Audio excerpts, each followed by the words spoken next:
नमस्कार, स्वराज एक्सप्रेस देख रहे हैं आप। मैं हूं आकांक्षा ठाकुर आपके साथ। खबरों की शुरुआत करेंगे सुर्खियों के साथ। हरियाणा में एसओजी की टीम को रोकने पर राजस्थान कांग्रेस ने जताई नाराजगी। बोले प्रदेश अध्यक्ष डोटासरा, हॉर्स ट्रेडिंग केस में रंगे हाथ पकड़ी गई बीजेपी। संबित पात्रा को बताया झूठ का जनरेटर। राजस्थान की पूर्व सीएम वसुंधरा का ट्वीट, जनता के हित में सोचे गहलोत सरकार। कटारिया बोले मौजूदा हालात कांग्रेस की अंदरूनी फूट का नतीजा। लखनऊ आत्मदाह केस में पुलिस का दावा, कांग्रेस और एआईएमआईएम के नेताओं ने पीड़ित परिवार को भड़काया। 4 आरोपियों के खिलाफ केस दर्ज। श्री राम जन्मभूमि तीर्थ क्षेत्र ट्रस्ट की बैठक में फैसला, मंदिर के नक्शे में किया जाएगा बदलाव। भूमि पूजन की तारीख पर पीएमओ की सहमति के बाद फैसला। और छत्तीसगढ़ में 21 जुलाई से लॉकडाउन, सूत्रों के हवाले से खबर। 1 हफ्ते तक रह सकता है लॉकडाउन। छत्तीसगढ़ में लगातार बढ़ रहे हैं कोरोना के मरीज। राजस्थान में हॉर्स ट्रेडिंग के मुद्दे पर सियासी माहौल लगातार गर्म होता जा रहा है। कांग्रेस का आरोप है कि बीजेपी लगातार गहलोत सरकार को अस्थिर करने की कोशिश कर रही है। वहीं बीजेपी का कहना है कि मौजूदा हालात के लिए कांग्रेस खुद जिम्मेदार है और जो कुछ भी हालात इस समय बने हैं वो कांग्रेस की अंदरूनी फूट का नतीजा है। तो ये तस्वीरें आप देख रहे हैं। पहले जहां पे गोविंद डोटासरा जो कि अध्यक्ष हैं राजस्थान कांग्रेस के, उन्होंने बीजेपी पर हॉर्स ट्रेडिंग का आरोप लगाया। वहीं उसके पलटवार में बीजेपी से गुलाब चंद कटारिया ने पलटवार किया और कहा कि कांग्रेस के अंदरूनी फूट की वजह से जो हालात राजस्थान में पैदा हुए हैं। राजस्थान में जारी सियासी घमासान के बीच वार पलटवार का दौर लगातार जारी है। हॉर्स ट्रेडिंग में जैसे जैसे जांच आगे बढ़ रही है, बीजेपी पर सवाल खड़े हो रहे हैं। एसओजी की टीम को हरियाणा में रोके जाने पर राजस्थान सरकार के मंत्री खासे खफा हैं। गहलोत सरकार में मंत्री और प्रदेश कांग्रेस के अध्यक्ष गोविंद सिंह डोटासरा ने कहा कि एसओजी के काम में बाधा डालना कैसे कानूनी है, बीजेपी को इस सवाल का जवाब देना चाहिए। वहीं मंत्री प्रताप सिंह खाचरियावास ने बीजेपी को सीधे चुनौती दी और संबित पात्रा को झूठ का जनरेटर बताया। राजस्थान की एसओजी पुलिस को हरियाणा की भाजपा सरकार की पुलिस के द्वारा रोका गया और रोकने के दौरान जब तक रोके रखा, जब तक उन वहां पर ठहरे हुए विधायकों को वहां से चोर रास्ते से दूसरी जगह शिफ्ट नहीं कर दिया गया। ये जो कृत्य है ये संविधान के खिलाफ है, कानून के खिलाफ है। हर आदमी कांग्रेस का सामने आता है, जो बागी है वो सामने क्यों नहीं आते? उनकी जगह सामने आती है भारतीय जनता पार्टी, क्योंकि भारतीय जनता पार्टी ने पूरी स्क्रिप्ट लिखी है, पूरी कहानी लिखी है। सब जवाब बीजेपी को देना है। हिंदुस्तान का सबसे बड़ा झूठ का जनरेटर है संबित पात्रा। खुद सुबह कह रहे हैं कि साहब ये तो ठीक है कि इन्होंने ये बता दे फोन टेपिंग कैसे हुई। अरे भाई साहब, ये पूछ रहे हो फोन टेपिंग कैसे हुई? वो मान रहे हैं कि ये सब कुछ तो हुआ है। अरे तुम तो ये बताओ ये हॉर्स ट्रेडिंग कैसे हुई? राजस्थान के नेता प्रतिपक्ष गुलाब चंद कटारिया ने सीएम गहलोत पर बड़ा हमला किया है। उन्होंने कहा कि बीजेपी फ्लोर टेस्ट की डिमांड नहीं कर रही है, लेकिन गहलोत के पास समर्थन है तो उन्हें सदन में साबित करना चाहिए। साथ ही कटारिया ने कहा कि राजस्थान के गृह सचिव और मुख्य सचिव ने फोन टैपिंग की इजाजत देने से इनकार किया है। ये वास्तव में सच में इनकी पार्टी के अंतर के कारण से इतने अपने आप में दुखी हैं कि आज 8-9 दिन से कैंप किए हुए बैठे हैं। अगर वास्तव में आपके पास बहुमत है ना तो आ जाओ ना यार फ्लोर में, स्वयं ही अपनी तरफ से एप्लीकेशन दो यार, हम फ्लोर टेस्ट करा करके समर्थन ले रहे हैं, ले लो ना यार, काहे को बेकार परेशान। राजस्थान में मचे सियासी घमासान पर बीजेपी नेता और राजस्थान की पूर्व मुख्यमंत्री वसुंधरा राजे ने अपनी चुप्पी तोड़ी है। उन्होंने ट्वीट कर कहा कि दुर्भाग्यपूर्ण है कि राजस्थान की जनता को कांग्रेस की अंदरूनी कलह की कीमत चुकानी पड़ रही है। कांग्रेस की ओर से लगाए जा रहे बीजेपी नेताओं पर विधायकों की खरीद फरोख्त के आरोपों पर वसुंधरा राजे ने कहा कि कांग्रेस पूरा दोष बीजेपी पर मढ़ने की कोशिश कर रही है। उन्होंने कहा कि ये ऐसे समय में जब हमारे प्रदेश में कोरोना से 500 से अधिक मौतें हो चुकी है और करीब 28,000 लोग पॉजिटिव हैं। उन्होंने आगे कहा कि ऐसे वक्त जब टिड्डी हमारे किसानों के खेतों पर लगातार हमला कर रही है, हमारी महिलाओं के खिलाफ अपराध ने सीमाएं लांघ दी है, ऐसे समय में जब प्रदेश भर में बिजली समस्या चरम पर है, मैं तो केवल कुछ ही समस्याएं बता रही हूं। कांग्रेस भाजपा और भाजपा नेतृत्व पर दोष मढ़ने का प्रयास कर रही है।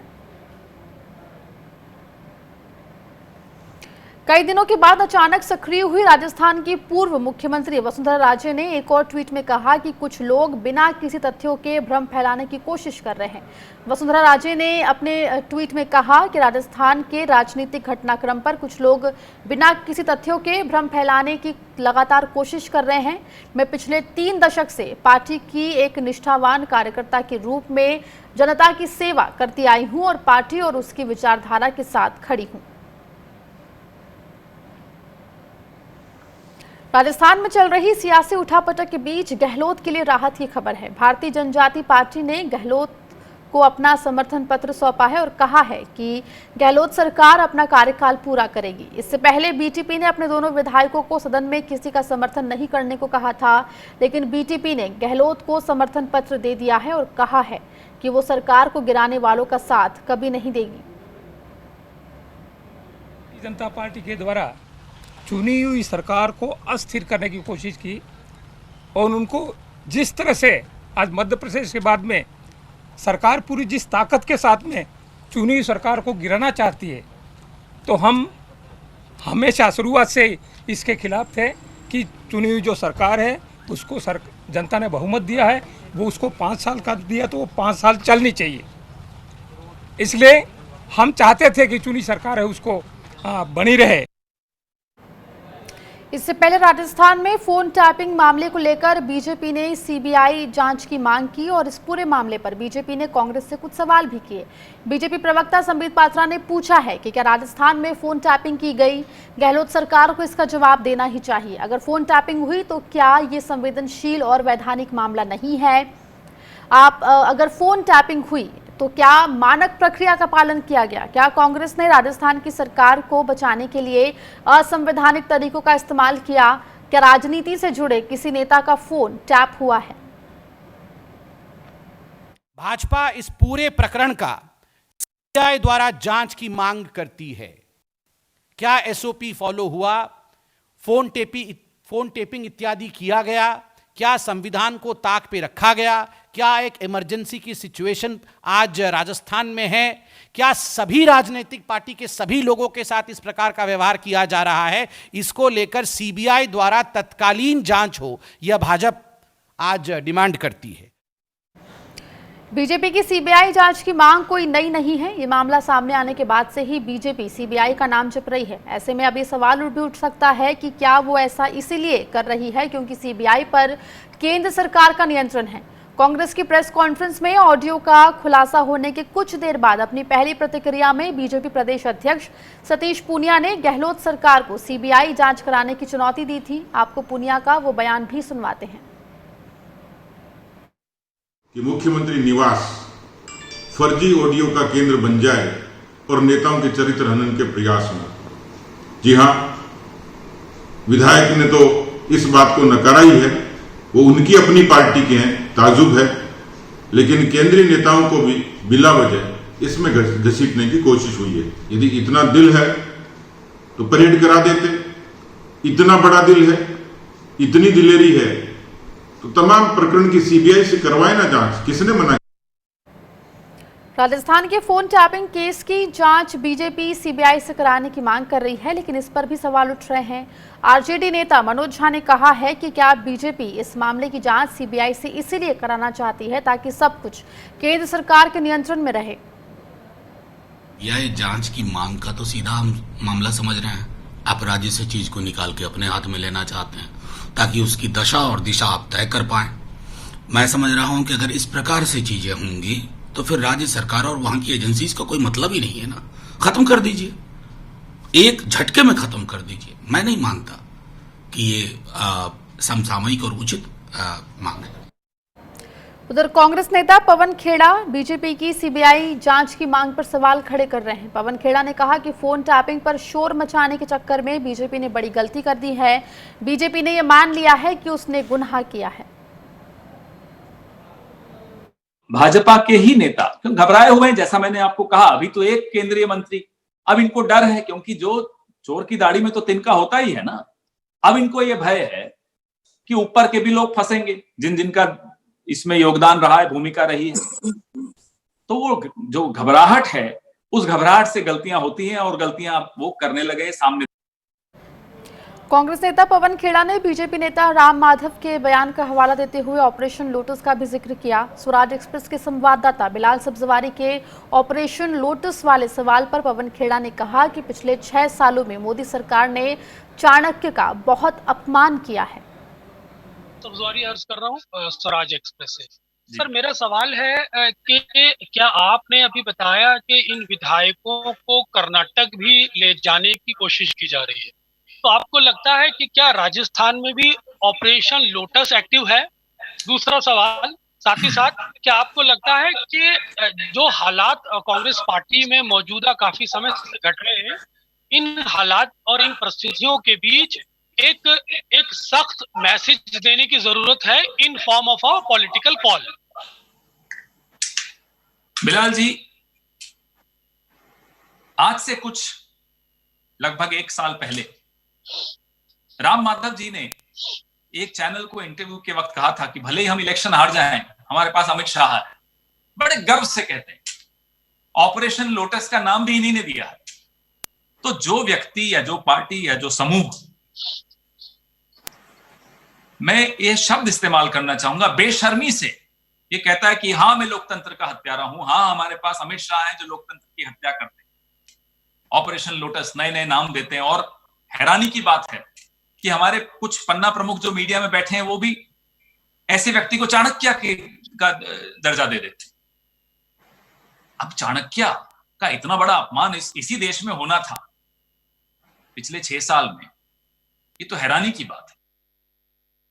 आपने कहा सख्ती, जो इस बार आपने देखा किस तरह से अब वही एमएलए जिनको कैद में रखा गया है बार बार संदेश भिजवाने की चेष्टा कर रहे हैं। हम संविधान की हत्या नहीं होने देंगे। सुन ले ये भारतीय जनता पार्टी के तथाकथित चाणक्य, अच्छी तरह से सुन लें। यहाँ पर वक्त एक छोटे से ब्रेक का है, फौरन लौट रहे हैं। कांग्रेस एक किस्म का धर्मशाला है। आप अपनी बोरी ले आइए, सो जाइए और फिर उसको उठाकर ले जाइए। क्या सचिन पायलट और ज्योतिरादित्य सिंधिया ने आज कांग्रेस को धोखा दिया है, आप ऐसा मानते हैं? उनको हेलीकॉप्टर में कांग्रेस के अंदर आने का मौका मिला। शायद these spoiled brats are leaving the Congress। Mister Iyer, आपका ये कहने का मतलब है कि सचिन पायलट इस समय ओवर एम्बिशियस हो रहे हैं? इन्होंने कुछ काम किया है 2-3 साल और कमाल का, लेकिन अशोक गहलोत तो पिछले 50 साल से कर रहे हैं। आपको लग रहा है कि सिर्फ गांधी परिवार का ही कोई एक ऐसा सदस्य हो जो पूरी कांग्रेस पार्टी को जोड़कर इस समय रख सकता है? आपने कांग्रेस को गांधी मुक्त बना दिया तो खड़े हो जाएंगे एक कांग्रेस गहलोत, एक कांग्रेस पायलट, एक कांग्रेस एंटनी, एक कांग्रेस चनीतला। देखिए ऑन रिकॉर्ड कांग्रेस के वरिष्ठ नेता मणिशंकर अय्यर के साथ, सिर्फ स्वराज एक्सप्रेस पर।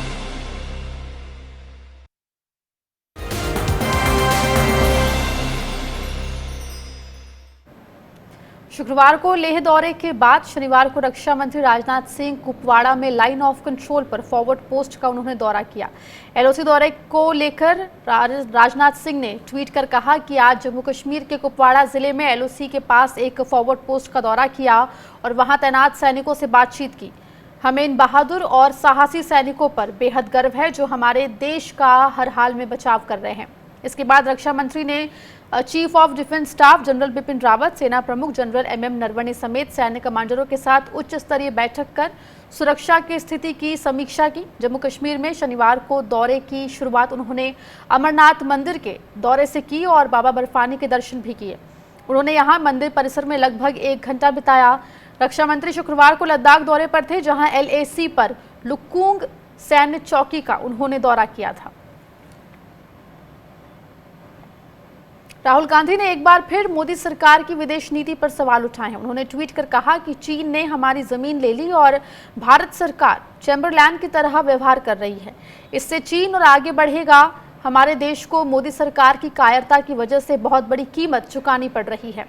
इस ट्वीट के साथ राहुल गांधी ने रक्षा मंत्री राजनाथ सिंह का एक वीडियो शेयर किया है। इस वीडियो में राजनाथ सिंह कह रहे हैं कि लद्दाख में सीमा गतिरोध का हल खोजने के लिए चीन के साथ हो रही बातचीत में प्रगति हुई है, लेकिन वो इस बात की गारंटी नहीं दे सकते कि इसमें किस हद तक कामयाबी मिलेगी। इसके साथ ही सिंह ने पड़ोसी देश को सख्त संदेश दिया कि दुनिया की कोई भी ताकत भारत की 1 इंच भी जमीन नहीं ले सकती। आगे बढ़ेंगे, खबरों में रुक करेंगे उत्तर प्रदेश का। लखनऊ में लोक भवन के सामने मां बेटी की आत्मदाह की कोशिश के मामले में पुलिस ने बड़ा खुलासा किया है। यूपी पुलिस ने इसे आपराधिक साजिश बताया है। लखनऊ के पुलिस कमिश्नर सुजीत पांडे ने कहा कि पीड़िताओं को MIM और कांग्रेस नेताओं ने उकसाया था। कमिश्नर सुजीत पांडे ने कहा कि महिलाओं को आत्मदाह के लिए भड़काने के आरोप में 4 लोगों के खिलाफ FIR दर्ज की गई है। पुलिस के मुताबिक इन 4 लोगों में कांग्रेस नेता अनूप पटेल और AIMIM नेता कादर खान शामिल हैं। इस मामले में अमेठी के जामो के SHO समेत 3 पुलिस कर्मियों को सस्पेंड कर दिया गया है। ASP को मामले की जांच सौंप दी गई है। आपको बता दें कि अमेठी के जामो इलाके की रहने वाली 56 साल की एक महिला और उसकी 28 साल की बेटी ने शुक्रवार शाम को लखनऊ में लोक भवन के सामने मिट्टी का तेल डालकर आत्मदाह करने की कोशिश की थी। गंभीर रूप से झुलसी महिलाओं को अस्पताल में भर्ती कराया गया है। दोनों की हालत गंभीर बताई जा रही है। मामला जमीन विवाद से जुड़ा हुआ है। इस मामले में जामो थाने में मारपीट और छेड़छाड़ का मुकदमा दर्ज हुआ था। पीड़ित महिलाओं ने पुलिस पर कार्रवाई न करने का आरोप लगाया है।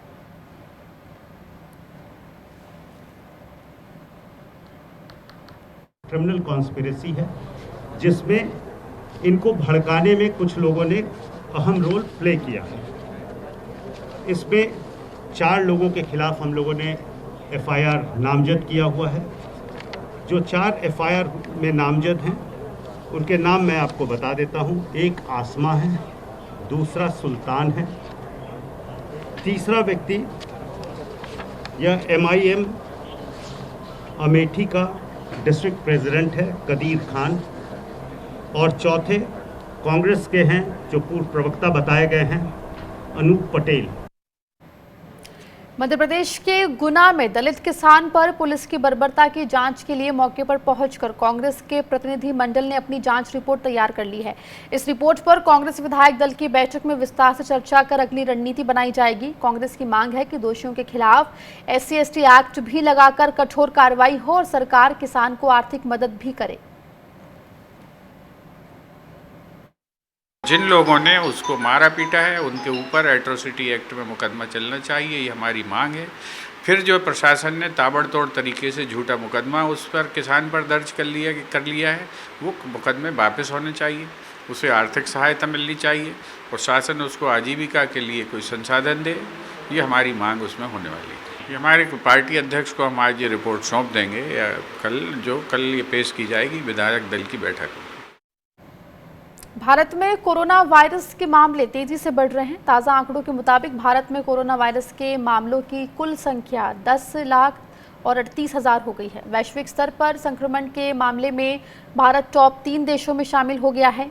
हालांकि भारत में अन्य देशों के मुकाबले मृतकों की संख्या बहुत कम है। अमेरिकी अखबार का कहना है कि कोरोना वायरस को लेकर भारत के आंकड़े के पीछे विरोधाभास है।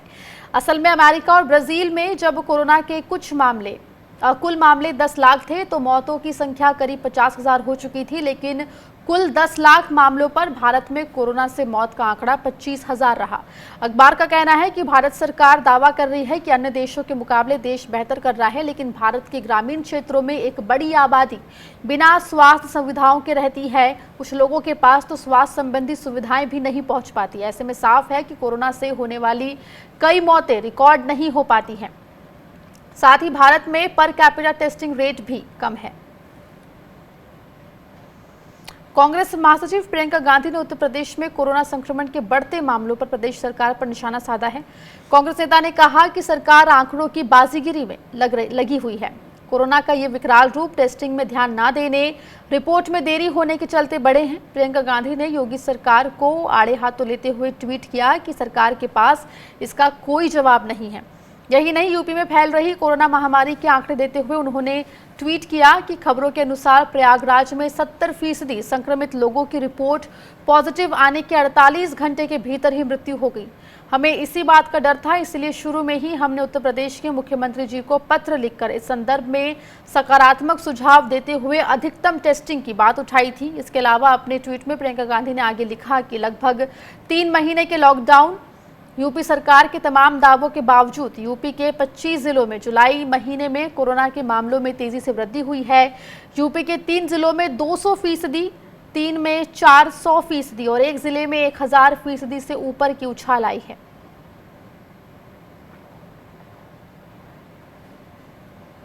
बात करेंगे बिहार के सबसे बड़े सरकारी हॉस्पिटल में इलाज के अभाव में कैसे मौत हो रही है, इसकी पोल अब सत्ताधारी जेडीयू के नेता ही लाइव वीडियो जारी कर खोल रहे हैं। पटना महानगर युवा जेडीयू के प्रवक्ता अमित कुमार सिंह ने फेसबुक लाइव के जरिए मुख्यमंत्री नीतीश कुमार से गुहार लगाते हुए बिहार के सबसे बड़े हॉस्पिटल पीएमसीएच का त्रासद हाल बयां किया है। जेडीयू नेता ने अपने जीजा को बचाने के लिए पार्टी के नेताओं से गुहार लगाई, लेकिन किसी ने उसकी मदद नहीं की।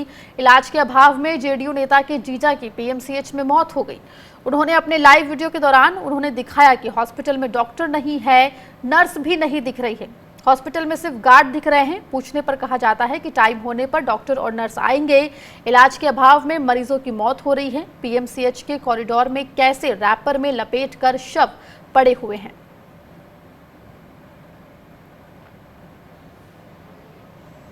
बिहार में कोरोना संक्रमण के तेज फैलाव के बीच अब पक्ष विपक्ष में कोरोना डेटा छुपाने पर विवाद हो रहा है और वार पलटवार भी छिड़ गया है।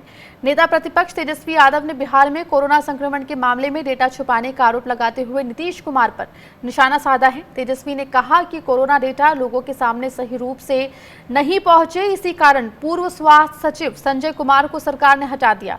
वहीं जनता दल यूनाइटेड ने तेजस्वी यादव पर पलटवार करते हुए कहा कि उनके ज्ञान पर ही सवाल उठा दिया है और जेडीयू के पार्टी प्रवक्ता के साथ नीतीश सरकार के सूचना जनसंपर्क मंत्री ने को खुली चुनौती दी है कि तेजस्वी अपने आरोपों को सिद्ध करके दिखाएं या फिर जनता से माफी मांगे।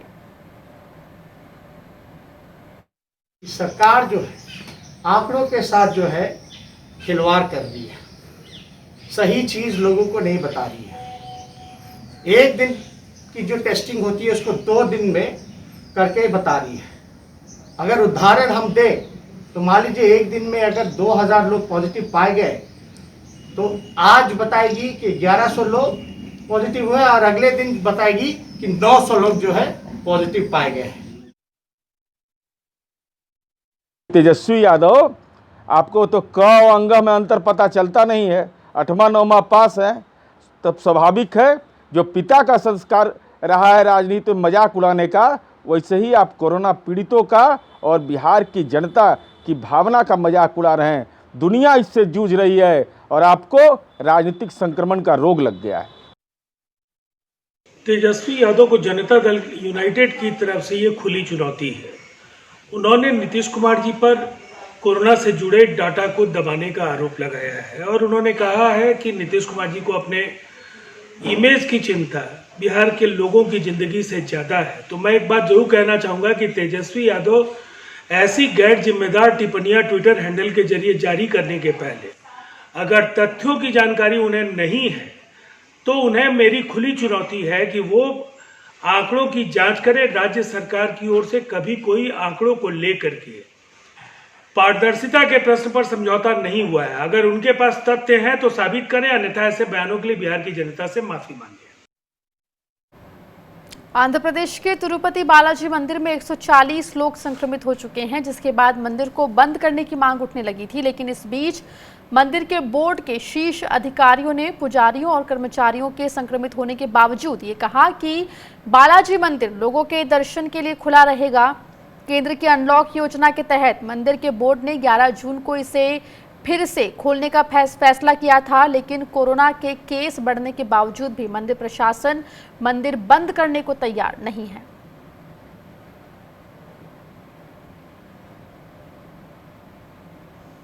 अब यहाँ सवाल ये उठ रहे हैं कि अगर तिरुपति मंदिर को बंद नहीं किया जा रहा है तो कोरोना काल में मरकज में इकट्ठे होने पर तबलीगी के जमातियों को किस बात की सजा दी गई है। आगे बढ़ेंगे, रुक करेंगे छत्तीसगढ़ का। छत्तीसगढ़ में 21 जुलाई से लॉकडाउन लगाया जाएगा। मुख्यमंत्री भूपेश बघेल की अध्यक्षता में हुई बैठक में लॉकडाउन लगाने का फैसला लिया गया है। कोरोना के बढ़ते मामलों को देखते हुए ये फैसला लिया गया। कलेक्टरों को इस बात का अधिकार दिया गया है कि वो जिलों में कोरोना की स्थिति को देखकर फैसला लेंगे। राज्य में लॉकडाउन कितने दिन का होगा ये अभी तय नहीं हुआ है, लेकिन माना जा रहा है कि कोरोना के बढ़ते मामलों को देखते हुए लॉकडाउन 1 हफ्ते से कम का नहीं होगा। इसके अलावा सरकार ने कोरोना टेस्टिंग को दुगना करने का भी फैसला किया है। आपको बता दें कि छत्तीसगढ़ में कोरोना संक्रमित मरीजों का आंकड़ा 5000 के पार पहुंच चुका है। राजधानी रायपुर में मरीजों की संख्या 1000 से ज्यादा हो चुकी है।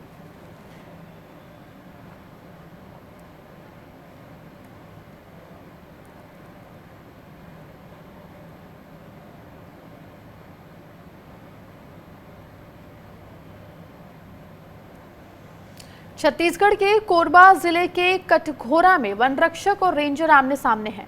वन रक्षक ने बागी मोगरा इलाके में अवैध बांस की कटाई का आरोप लगाकर अपने ही रेंजर के खिलाफ मुकदमा दर्ज किया और मौके पर पहुंचकर चालान भी काटा। वहीं 11 मजदूरों के खिलाफ भी आपराधिक धाराओं के तहत कार्रवाई की अनुशंसा की है। वहीं दरअसल वन रक्षक शेखर रात्रे का कहना है कि वो कटघोरा वन परिक्षेत्र के बाकी स्थित हल्दीबाड़ी बांसबाड़ी में रक्षक है।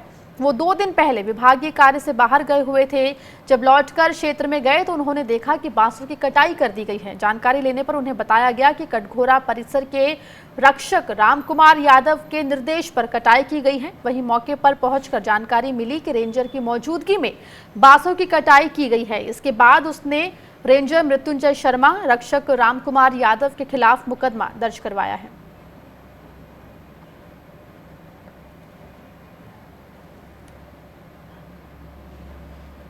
छत्तीसगढ़ के आदिवासी इलाकों में जंगलों की कटान के लिए हमेशा वन विभाग को जिम्मेदार ठहराया जाता है, लेकिन वन विभाग के ही एक रक्षक शेखर की आत्मा जागी और उसने उस रेंजर के खिलाफ मुकदमा कर दिया जो 350 बांस कटवाकर अवैध तौर पर ले जा रहा था।